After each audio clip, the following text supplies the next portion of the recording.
Hi everyone, welcome back to my channel.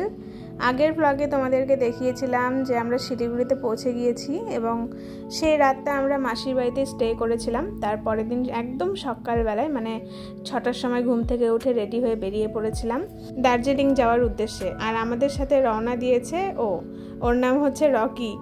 ও আমার মাসির বাড়িতেই থাকে। তারপরে কিছুটা যাওয়ার পরে আমার মেসো এসে ওকে নামিয়ে নিয়ে গেল। তারপরে আমরা দুজনে মিলে বেরিয়ে পড়লাম দার্জিলিং যাওয়ার উদ্দেশ্যে। প্রথমে আমরা শিলিগুড়ি স্টেশনের কাছে চলে আসলাম টোটো করে, কারণ সেখান থেকে আমরা গাড়ি ধরে তারপরে আমরা দার্জিলিংয়ে যাব। তো স্টেশনের কাছে আসার একটু আগেই দেখলাম প্রচুর গাড়ি দাঁড় করানো আছে। সেখানে শিলিগুড়ি, গ্যাংটক বিভিন্ন জায়গায় যাওয়ার গাড়িগুলো রয়েছে, মানে পাহাড়ি এলাকায় যাওয়ার গাড়িগুলো সেখানেই থাকে। তো এখানে দেখতেই পাচ্ছ তোমরা দার্জিলিং লেখা রয়েছে। এই ব্ল্যাক কালারের গাড়িটাতে করে আমরা যাব। এখানে সবসময় প্রচুর গাড়ি পাওয়া যায় দার্জিলিং, সিকিম, গ্যাংটকে যাওয়ার জন্য। আমরা একদম সকাল সকাল এসেছিলাম, তাই আমরা একটু ওয়েট করছিলাম গাড়িটা ভরার জন্য, কারণ গাড়িটা পুরোপুরি না ভরলে যাবে না। কারণ আমরা শেয়ার কারে করে যাচ্ছিলাম, মানে শেয়ারে গাড়িটাতে করে যাচ্ছিলাম। আরও অনেকেই প্যাসেঞ্জার্স উঠবে এবং তাদেরকে নিয়েই গাড়িটা রওনা দেবে। তারপরে টিকিট কাটা হলো। তারপরে কিছুক্ষণ পরে গাড়িটা ভরেও গেল আর আমরা রওনা দিলাম।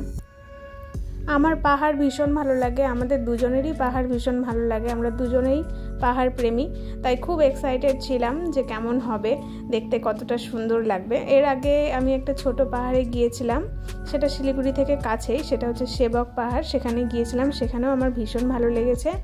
আর তারপরে এই ফার্স্ট যাচ্ছি আরও একটা পাহাড়ে, সেটা হচ্ছে দার্জিলিং। তো দেখা যাক কেমন হয় ট্রিপটা। তো আমার তো খুবই এক্সাইটমেন্ট ছিল, আমরা দুজনেই এক্সাইটেড ছিলাম। তারপরে শুরু হয়ে গেল পাহাড়ে যাওয়ার রাস্তা এবং ধীরে ধীরে পাহাড়টা কাছে চলে আসতে লাগছিল। তো খুবই ভালো লাগছিল। এখন থেকে পাহাড়টা দেখা যাচ্ছে, তোমরা ভিডিওতে বুঝতে পারছো কি না, দূরে পাহাড়টা দেখা যাচ্ছে এবং বিভিন্ন চা বাগান, দুই দিকে রাস্তার দুই ধারে চা বাগানের মধ্যে দিয়ে রাস্তা ছিল। আর এই রাস্তা ধরেই কিন্তু দার্জিলিংয়ের যে টয় ট্রেন বিখ্যাত, পৃথিবী বিখ্যাত টয় ট্রেন, সেই টয় ট্রেনও কিন্তু এই রাস্তার পাশ দিয়ে যায়। তোমরা এই রেল লাইনগুলো দেখেই বুঝতে পারবে, একদম ছোট ছোট রেল লাইন। আর টয় ট্রেনও খুবই ছোট, সেটাও দার্জিলিং গিয়ে দেখা যাবে। আর আমরা যে রাস্তা দিয়ে যাচ্ছিলাম, তারপরে আমরা একটা শর্টকাট রাস্তার মাধ্যমে এই যে একটা বনের মধ্যে দিয়ে যাচ্ছিলাম। ভীষণ ভালো লাগছিল পুরো জার্নিটা। আর মাঝে মাঝে বৃষ্টিও হচ্ছিল, কোথাও বৃষ্টি হচ্ছে কোথাও হচ্ছে না। আর আমরা যেহেতু বর্ষাকালে যাচ্ছিলাম দার্জিলিংয়ে, তো একটা ভয় কাজ করছিল ধস নামার। তবুও সাহস করে যাচ্ছিলাম, কারণ এই টাইমটাই পেয়েছি যাওয়ার জন্য। তো টাইমটা ইউটিলাইজ করার জন্য আর ওয়েস্ট না করে চলে এসেছিলাম ঘুরতে যাওয়ার জন্য। কারণ অনেক দিন থেকেই ঘোরা হয়নি, বিয়ের পরেও কোথাও যাওয়া হয়নি। এই ফার্স্ট ঘুরতে বেরোলাম আমরা দুজনে। শিলিগুড়ি থেকে একদম দার্জিলিংয়ে গিয়ে পৌঁছাতে আমাদের প্রায় 2.5 ঘন্টার মতো সময় লেগেছিল। মানে আমরা 8টায় শিলিগুড়ি থেকে জার্নিটা স্টার্ট করি এবং দার্জিলিংয়ে গিয়ে পৌঁছাই 10:30টায়। তো পুরো জার্নিটা আমি তোমাদের সাথে শেয়ার করেছি, বিভিন্ন ভিউ তোমাদেরকে দেখানোর চেষ্টা করেছি, তোমরা সেগুলো এনজয় করো।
তারপরে প্রায় 1.25 ঘন্টা মতো জার্নি করার পরে আমরা একটা জায়গায় এসে একটু স্টে করলাম। এখানে একটু রেস্ট নিচ্ছিলাম, কারণ অনেকক্ষণ জার্নিটা হয়েছে। আর দেখো আমরা কিন্তু এতক্ষণে অনেক উঁচুতে উঠে গিয়েছি, দার্জিলিংয়ের প্রায় কাছে চলে এসেছি। আর আধা ঘন্টা মতো গেলেই কিন্তু আমরা দার্জিলিংয়ে পৌঁছে যাবো। এই জায়গাটা ভীষণ সুন্দর ছিল, খুব ভালো লাগছিলো। চারিদিকে পুরো মেঘে ভর্তি ছিল, মেঘ না থাকলে পুরো পাহাড়গুলো আরও দেখা যেত। তোমাদেরকে বোঝাতে পারতাম যে আমরা কতটা উঁচুতে উঠে এসেছি। আর তোমরা আশা করি বুঝতে পেরেছো যে যে কতটা উপরে উঠে এসেছি। আর এখানে একটা ঝর্ণাও ছিল, সেখানে দাঁড়িয়ে ছবি টবিও তুলে নিলাম। মানে এখানেও বেশ এনজয় হয়েছে, খুব সুন্দর একটা স্পট দাঁড়ানোর জন্য, কিছুক্ষণ বিশ্রাম নেওয়ার জন্য খুব সুন্দর একটা স্পট। তারপরে আবার আমাদের জার্নিটা স্টার্ট হলো। কার্শিয়াংয়ের ওপর দিয়ে কিন্তু আমরা দার্জিলিংয়ে এসেছিলাম। কার্শিয়াং জায়গাটাও ভীষণ সুন্দর, অনেকটাই উঁচু সমতল থেকে, কিন্তু দার্জিলিং কার্শিয়াংয়ের থেকেও আরও উঁচুতে। তারপরে আবার আমাদের জার্নি স্টার্ট হলো। এরপরে একদম আমরা দার্জিলিং যে চক বাজার বা চক মার্কেট যেটা রয়েছে সেখানে গিয়ে নামবো। এখানে আস্তে আস্তে পুরো পরিবেশ দেখে আমি একদম মুগ্ধ হয়ে গিয়েছিলাম, আর এই কারণেই আমার পাহাড় এতটা ভালো লাগে। আর এই যে দেখো, এই ছোট্ট টয় ট্রেনটা চলে গেল এখান দিয়ে। এটা কিন্তু এই একই রাস্তা ধরে যাচ্ছে, যেখান দিয়ে আমরা যাচ্ছি সেই রাস্তা ধরেই যাচ্ছে টয় ট্রেনটা, তাই মাঝে মাঝে টয় ট্রেন দেখা যায়। তারপরে আমরা ঘুম স্টেশনে চলে আসলাম। ঘুম স্টেশনের ওপর দিয়ে কিন্তু দার্জিলিংয়ে যাবো। এই ঘুম স্টেশন খুব বিখ্যাত, সবাই জানে ঘুম স্টেশনের নাম। তো সেই ঘুম স্টেশনের উপর দিয়ে আমরা দার্জিলিংয়ে গিয়ে পৌঁছাচ্ছি। তারপরে আর কিছুক্ষণের মধ্যে আমরা পৌঁছে গিয়েছি আমাদের ডেস্টিনেশন দার্জিলিংয়ে। এটা হচ্ছে দার্জিলিং চক বাজার, এখানে এসে আমরা নামলাম। এরপরে আমাদেরকে যেতে হবে দার্জিলিং ম্যালের কাছে, সেই ম্যালেই কিন্তু আমরা হোটেল নেব। তাই অনেকটা হেঁটে যেতে হয়েছে, আর রাস্তাগুলো ভীষণ উঁচু ছিল, একটু হাঁটতেই পা একদম টেনে ধরছিল। তারপরে এই যে দেখো ম্যালে চলে এসেছি। ম্যালে এসে কিন্তু দেখতে ভীষণ ভালো লাগছে, চারিদিকের সব কিছুই খুব সুন্দর করে সাজানো, পরিপাটি, পরিষ্কার। আর এই যে দেখো এখানে ঘোড় সাওয়ারি হচ্ছিল, তারপর আরও অনেক কিছু ইন্টারেস্টিং জিনিস আছে দেখার জন্য, সেগুলো তোমাদের সাথে পরে শেয়ার করব। এখানে স্টেজ রয়েছে, সেখানে ছোট ছোট বাচ্চারা তাইকোন্ডো শিখছে, প্র্যাকটিস হচ্ছে, কারণ সকাল সকাল আমরা চলে এসেছি, প্রায় 10:30 নাগাদ আমরা দার্জিলিংয়ে ঢুকে গিয়েছি। তো এখন ওরা তাইকোন্ডো প্র্যাকটিস করছে। আর সেদিন ছিল রবিবার, যেদিন আমরা গিয়ে পৌঁছেছি। আর অন্যান্য দিন কিন্তু এখানে তাইকোন্ডো প্র্যাকটিস হয় না রবিবার ছাড়া, তার কারণ রবিবারে ছুটি থাকে। তারপরে এই যে আমরা চলে এসেছি খাবার নেওয়ার জন্য। উৎসব বিরিয়ানি হাউস বলে একটা রেস্টুরেন্ট আছে, সেখানে থেকে আমরা চিকেন বিরিয়ানি নিয়ে নিচ্ছি খাওয়ার জন্য। জানি না ফার্স্ট টাইম আসলাম এখানে কেমন হবে বিরিয়ানিটা, তাও বিরিয়ানি খেতে ইচ্ছে করছিল জন্য নিয়ে একবারে আমরা হোটেলে গিয়ে পৌঁছাই। তো এখান থেকে চিকেন বিরিয়ানি নিয়েছিলাম। চিকেন বিরিয়ানি 2 প্লেট নিয়েছিলাম, এক একটা প্লেটের দাম নিয়েছিল 250 টাকা করে। তারপরে এই যে দেখো আমাদের রুম। আমরা এসেছিলাম হোটেল ডি সাংগাইতে। এখানে এক একটা রুমের প্রাইস ছিল 1200 রুপিস করে পার ডে, কিন্তু আমরা একটু বার্গেনিং করেছিলাম, তাই 100 টাকা করে কম মানে ডিসকাউন্ট দিয়েছিল আমাদেরকে, মানে 1100 রুপিস পার ডেতে আমাদের হয়ে গিয়েছিল। আমরা 2 দিন থেকেছিলাম, আমাদের 2200 রুপিস লেগেছিল। আর এখানে দেখো সব কিছুই সুন্দর করে গোছানো, একটা 2টো গ্লাস, তারপরে একটা ট্রে দেওয়া ছিল। আর এই যে দেখো জানালা দিয়ে পুরো নাজারাটা কত সুন্দর, মানে এই যে পুরো মেঘের মতো দেখতে পাচ্ছ, মেঘ যেগুলো সাদা, এখানে কিন্তু পুরোটা পাহাড়ে ভর্তি। সেটা এখন দেখে বুঝতে পারবে না তোমরা, তোমাদেরকে একটু পরে আবার দেখাবো মেঘটা চলে গেলে। একটা ওয়ার্ড্রবও ছিল, সেই ওয়ার্ড্রবে আমরা জিনিসপত্র রাখতে পারবো, বেশ ভালোই হয়েছিল। আর এই যে বেডটা খুব সুন্দর করে সাজানো ছিল, তার সাথে একটা বাথরুম ছিল অ্যাটাচড।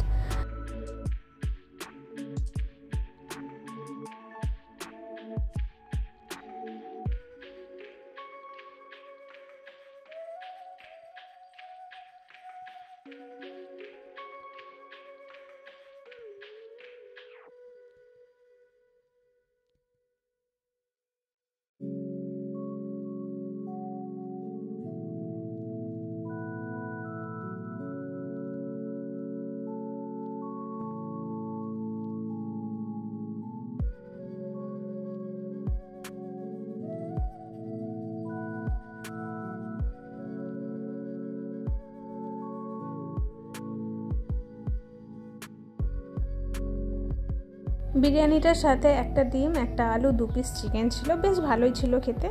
তো দুজনে মিলে খেয়ে নিলাম। আর তারপরে দেখো কিছুক্ষণ পর মেঘগুলো পুরো পরিষ্কার হয়ে গিয়েছে, আর জানলা থেকে সব সময় এই পাহাড়টা দেখা যাচ্ছিল, এত সুন্দর ছিল পরিবেশটা। তো ভীষণ ভালো লেগেছে। আজকে এই পর্যন্তই ছিল, তোমাদের কেমন লাগলো অবশ্যই জানিও। নেক্সট ব্লগ আবারও আসছে।